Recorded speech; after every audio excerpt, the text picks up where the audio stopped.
नमस्कार दोस्तों, स्वागत है आप सभी का। आज इस वीडियो में हम बात करेंगे राम सेतु के बारे में, जिसको एडम्स ब्रिज भी कुछ लोग बोलते हैं। अभी हाल ही में अयोध्या में प्रभु श्री राम का भव्य मंदिर तैयार हुआ है और 22 जनवरी को उसकी इनॉग्रेशन, उसकी प्राण प्रतिष्ठा हुई है।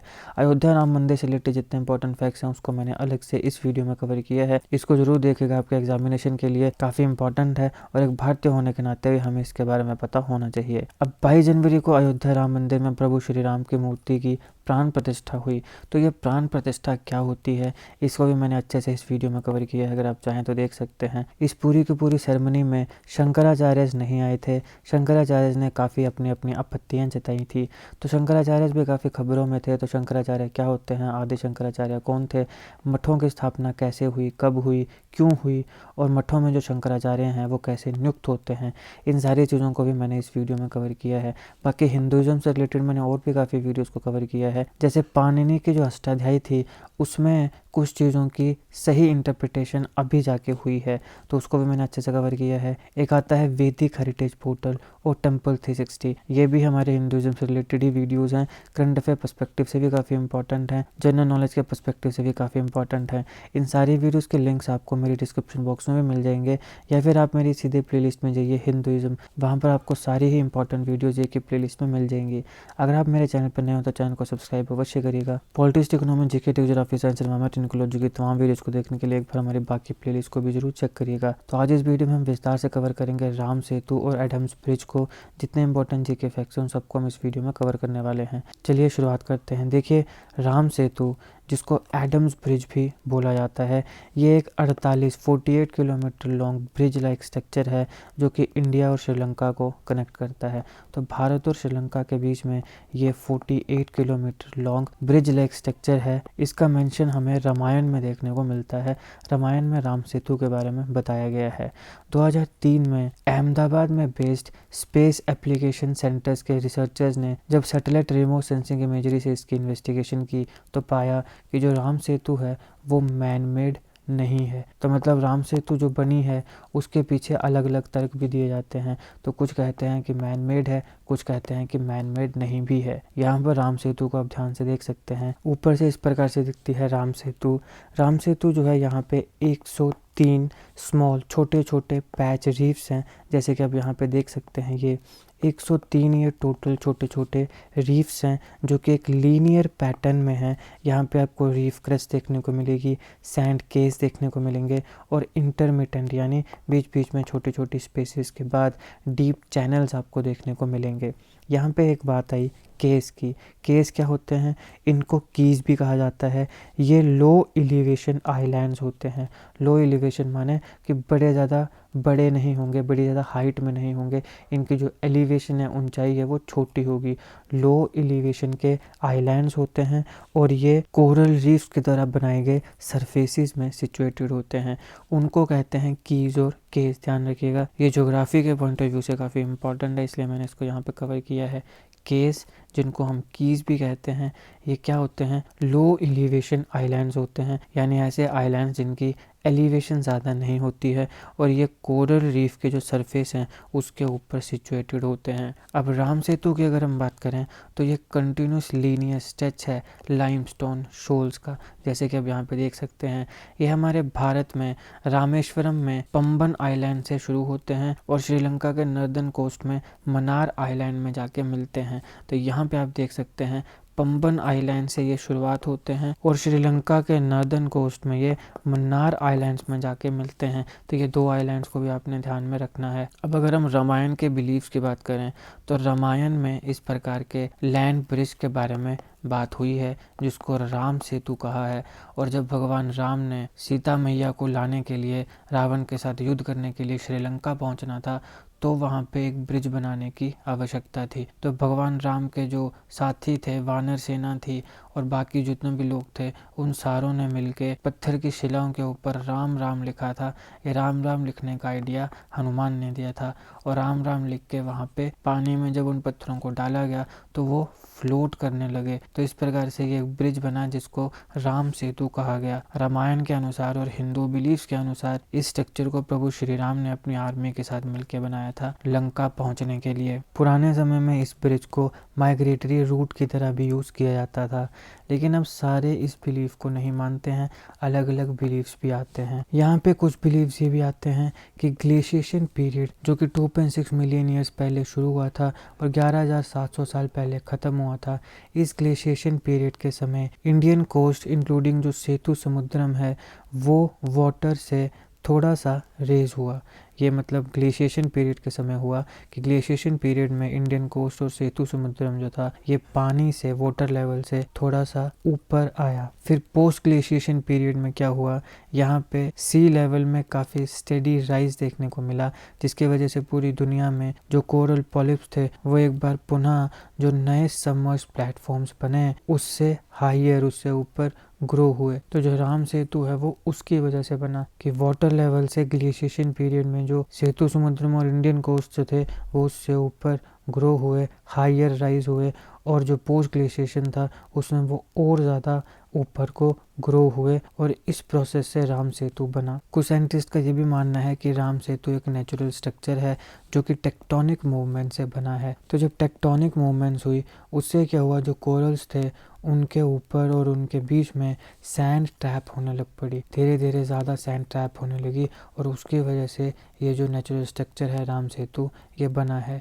जियोलॉजिकल थ्योरीज की अगर बात करें इसके ओरिजिन की, तो ऐसा माना जाता है कि श्रीलंका पहले इंडियन लैंड मास का ही पार्ट था और 1,25,000 साल पहले श्रीलंका इंडिया से अलग होता गया। तो जब वो ब्रेक हुआ और इससे दूर जाने लगा तो बीच बीच में वो कुछ हिस्से जो थे, कुछ पार्ट्स जो थे वो छोड़ता गया एक ब्रिज की फॉर्म में, तो उससे ये राम सेतु बना है।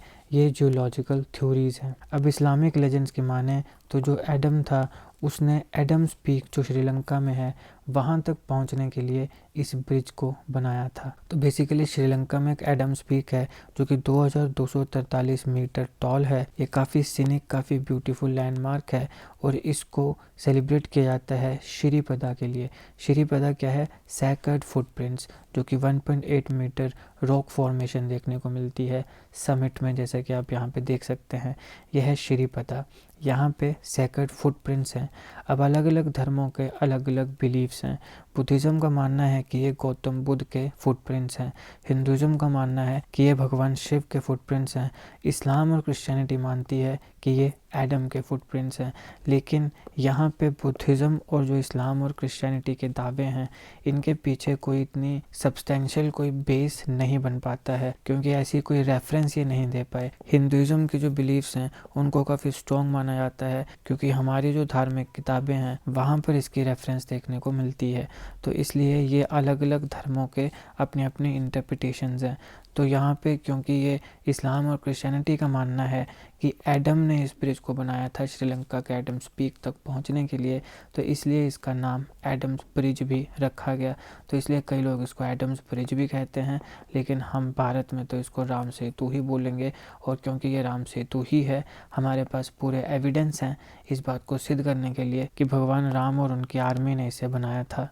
अब यहाँ पे क्योंकि बात हो रही है राम सेतु की, तो यहाँ पर एक प्रोजेक्ट पर बात करना भी काफ़ी इम्पोर्टेंट है, और वो है सेतु समुद्रम शिप चैनल प्रोजेक्ट SSCP। इसकी हिस्ट्री जो है उसको ब्रिटिश एम्पायर से ट्रेस किया जा सकता है। सबसे पहले ब्रिटिश एम्पायर में इसको प्रपोज किया गया था कि पाल्क स्ट्रेट और गल्फ ऑफ मन्नार को ज्वाइन करने के लिए एक हमें चैनल बनाना चाहिए, और इसलिए सेतु समुद्रम शिप चैनल प्रोजेक्ट की बात हुई थी।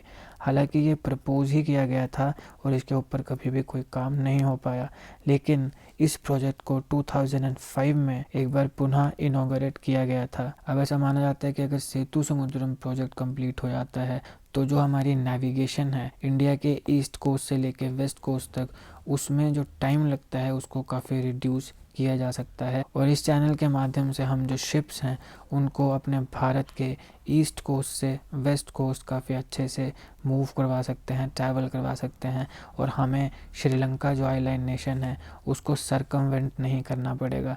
तो बेसिकली अभी होता क्या है कि ये हो गया हमारा भारत, ये है श्रीलंका। तो अगर हमने भारत के एक कोस्ट ईस्ट कोस्ट से वेस्ट कोस्ट तक अपनी किसी शिप को ले जाना है तो हमें श्रीलंका को पास करना पड़ता है। यहाँ पे ये देखिए, इस प्रकार से हमें श्रीलंका को क्या करना पड़ता है, सरकमवेंट करना पड़ता है। लेकिन अगर यहाँ पे सेतु समुद्रम प्रोजेक्ट बन जाए तो हम यहाँ पे सीधे इस रास्ते से भारत के ईस्ट कोस्ट से वेस्ट कोस्ट जा सकते हैं। हमें श्रीलंका जो आइलैंड नेशन है उसको सरकमवेंट नहीं करना पड़ेगा, माने उसका फेरा हमें नहीं लगाना पड़ेगा। हम पीछे पीछे से ही एक कोस्ट से दूसरे कोस्ट में मूव कर सकते हैं। लेकिन इस प्रोजेक्ट के काफ़ी कंसर्न भी हैं। तो कौन कौन से कंसर्न है सेतु समुद्रम प्रोजेक्ट के? देखिए, कंप्यूटर मॉडल्स ये सजेस्ट करते हैं कि पाक बे के सेंट्रल ईस्टर्न और जो नॉर्थ ईस्टर्न पार्ट है उसमें काफ़ी हाई एनर्जी वेव्स चलती हैं। तो इन हाई एनर्जी वेव्स के चलने का मतलब यहाँ पे ये हुआ कि इन वेव्स के साथ साथ काफ़ी सेडिमेंट्स भी आएंगे और जिसकी वजह से ये जो पूरा प्रोजेक्ट बनाया जाएगा इसमें काफ़ी प्रॉब्लम्स आ सकती हैं आने वाले समय में। तो एक तो ये कंसर्न है कि हाई एनर्जी वेव्स आएंगी तो वो अपने साथ सेडिमेंट्स को भी लेकर आएंगी और उससे वो क्या करेंगे, वो पूरा जो प्रोजेक्ट है उसको ख़राब करेंगे। दूसरा रीज़न है कि ये एरिया काफ़ी वनरेबल है साइक्लोनिक स्टॉर्म्स के लिए। 1964 में काफ़ी पावरफुल साइक्लोन आया था। वो इतना पावरफुल था कि उसने धनुषकोडी के आगे एक छोटा सा टाउन था उसे पूरा वाइप आउट कर दिया था। तीसरा इंपॉर्टेंट कंसर्न यहाँ पे ये आता है कि जो भी यहाँ पे वेस्ट मटेरियल होगा उसको हम डंप कहाँ पे करेंगे। अगर हम वहीं पे उसको डंप कर देते हैं तो ये हमारे टेरेस्ट्रियल और मैरीन इकोसिस्टम को काफ़ी हार्म कर सकता है। तो यहाँ पे ये जो वेस्ट मटेरियल को डंप करना है ये भी एक बहुत बड़ा चैलेंज है। फिर इस एरिया से जब शिप्स नेविगेट होंगी तो उसकी वजह से भी काफ़ी एयर और वाटर पॉल्यूशन होगा। और मान लीजिए कि कभी यहाँ पे ऑयल स्पिल हो गया, क्योंकि इस प्रकार की चीज़ें होती ही रहती हैं, काफ़ी इस प्रकार की खबरें हमें देखने को मिलती हैं। भी यहाँ पे ऐसा कुछ हो गया तो इससे जो इकोलॉजी है वो काफ़ी डिस्ट्रॉय होगी। ये एक बहुत बड़ा इकोलॉजिकल डिजास्टर होगा। फिर ऐसे बहुत से रिलीजियस ग्रुप्स हैं जो इसको क्रिटिसाइज करते हैं, ये कहते हुए कि राम सेतु का वर्णन रामायण में है और इसलिए इसका काफ़ी रिलीजियस सिग्निफिकेंस है, इसलिए हमें ऐसा कोई भी स्टेप, ऐसा कोई भी प्रोजेक्ट नहीं करना चाहिए जिससे हमारा जो राम सेतु है, जिसकी हमारे धर्म में काफ़ी सिग्निफिकेंस है, वो डिस्ट्रॉय हो या उसको कोई भी नुकसान पहुँचे। अब इसको प्रोटेक्ट करने की क्या ज़रूरत है? देखिए, कोरल रीफ प्लेटफॉर्म जो है थूथुकुडी से लेके तो रामेश्वरम तक गल्फ ऑफ मैनार में, इसको हमने मैरीन बायोस्फीयर रिजर्व नोटिफाई किया था 1989 में। फ्लोरा और फोना मतलब यहाँ पे प्लांट्स वगैरह और एनिमल्स वगैरह की 36,000 से ज़्यादा स्पीसीज़ हैं जो इस एरिया में रहती हैं। इसके साथ यहाँ पे काफ़ी मैंग्रोव्स हैं, सैंडी शोर्स हैं जो कि कंड्यूसिव माने जाते हैं टर्टल्स की नेस्ट के लिए। तो यहाँ पे टर्टल्स भी आते हैं नेस्टिंग के लिए। हालांकि टर्टल के नेस्टिंग की बात आई तो यहाँ पे गहीर मट्ठा ओडिशा में पाया जाता है जहाँ पे बहुत ज़्यादा टर्टल्स की नेस्टिंग होती है। ओलिव रिडले टर्टल्स यहाँ पे काफ़ी आते हैं। इनके क्या सिग्निफिकेंस है, इस सारे को मैंने एक अलग वीडियो में अच्छे से कवर किया है, अगर आप चाहें तो देख सकते हैं, उसका लिंक मैं आपको डिस्क्रिप्शन बॉक्स में दे दूँगा। और ये पूरा एरिया फिश, लॉबस्टर, श्रिम्प्स और क्रैब्स के लिए ब्रीडिंग ग्राउंड भी है। इस पूरे रीजन में लगभग 600 के करीब जो अलग अलग फ़िश की वेराइटीज़ हैं उनको अभी तक डिस्कवर किया गया है और उसमें से 70 के करीब तो ऐसी फ़िशेज़ हैं जो कमर्शियली भी काफ़ी इम्पॉर्टेंट हैं। इस एरिया में पहले से ही बहुत सी प्रॉब्लम्स आ रही हैं, जैसे कि यहाँ पे थर्मल प्लांट्स का डिस्चार्ज देखने को मिल रहा है, साल्ट पैंस का रन ऑफ यहाँ पे देखने को मिल रहा है। इसके साथ साथ यहाँ पे कोरल्स के इलीगल माइनिंग भी हो रही है। तो अब यहाँ पे अगर सेतु समुद्रम प्रोजेक्ट को लाया जाता है तो ये फाइनल ब्लो होगा इस सेंसिटिव एनवायरनमेंट के लिए। और यहाँ पे ये सेंसिटिव एनवायरनमेंट जो है इसको ये पूरे तरीके से डिस्ट्रॉय कर देगा और इसके ऊपर जो यहाँ पे लिवलीहुड है कई लोगों का वो भी डिस्ट्रॉय हो जाएगा। इसके साथ साथ यहाँ पे एक तो आ गया बिलीवर्स का पॉइंट ऑफ व्यू कि ये भगवान से रिलेटेड है, इसकी रिलीजियस सिग्निफिकेंस है तो इसके साथ छेड़खानी नहीं होनी चाहिए।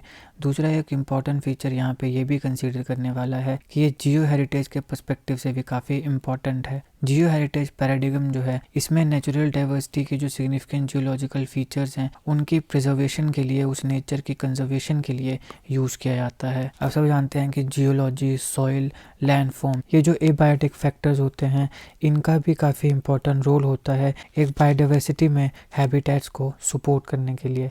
और यहाँ पे हमारे पास ऑलरेडी बेटर अल्टरनेटिव हैं कि हम सेतु समुद्रम प्रोजेक्ट अगर ना भी करें तो भी हमारे पास ऑल अल्टरनेटिव हैं।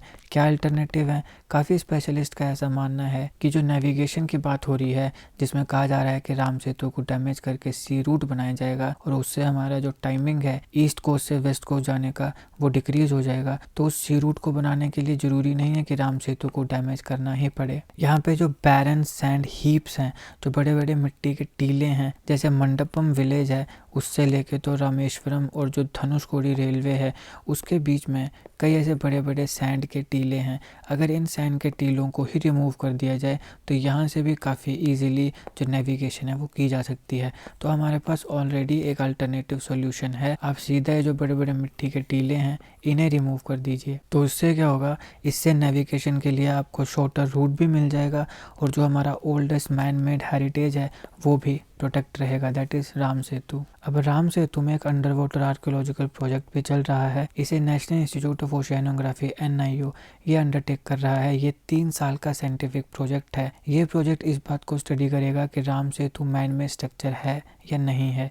मोस्ट इंपॉर्टेंट एस्पेक्ट जो यहाँ पे स्टडी किया जाएगा वो है इसकी एज। इसको स्टडी किया जाएगा कि ये कितना पुराना है। और एजेंसीज इस पूरे रिसर्च के लिए एक रिसर्च वेसल है सिंधु साधना, इसका यूज़ करेगी। ये वाटर लेवल के 35 से 40 मीटर नीचे जाके सेडिमेंट्स के जो सैंपल्स हैं उसे कलेक्ट करेगी और स्टडी करेगी। इसमें जो एक्सप्लोरर हैं ये काफ़ी साइंटिफिक टेक्निक से यूज़ करेंगे ताकि राम सेतु को डेट किया जाए। तो यहाँ पे मटेरियल कंपोजिशन को स्टडी किया जाएगा, सब सरफेस स्ट्रक्चर जो है उनको स्टडी किया जाएगा और यहाँ पे कोई भी आर्टिफैक्ट या रेमिनेंट्स मिलते हैं तो उन्हें भी एक्सकेवेट करके स्टडी किया जाएगा। एक बार इसकी एज पता चल गई तो फिर उस इंफॉर्मेशन को वेरीफाई किया जाएगा रामायण में जो इसकी इंफॉर्मेशन मेंशन है उसके साथ, और फिर इनको कोरिलेट किया जाएगा और देखा जाएगा कि एक्चुअल में ये मैन मेड है या ये एक्चुअल में भगवान राम के समय बनी थी या फिर इसके पीछे कोई और स्टोरी निकल के आती है।